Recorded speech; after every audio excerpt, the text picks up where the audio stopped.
गे तोरे पंख मुस्कनवारा जिया बस गे तोरे पंख मुस्कनवारा जिया बस गे।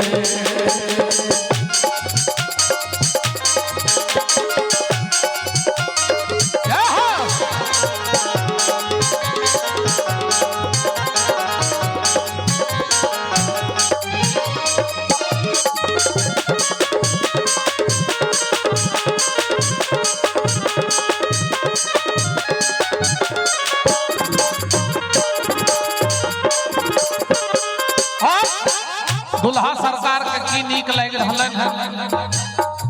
आजकल परंपरा के विषय के लोग फटला हवा जींस पहिर के से हो जाइए बियाह। बोर कते संस्कारी घर के छे जे पियर का बियहुती धोती पहिर के आला है।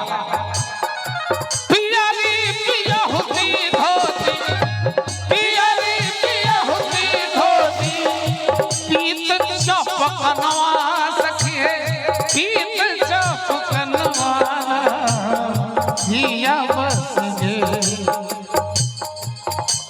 आम के कंगन कखन पहिरायल जेतै बेदी तौर में तो पहिने कह दै छियै तोरे आम के कंगनवा जिया बस गे तोरे आम के कंगनवा जिया बस गे तोरे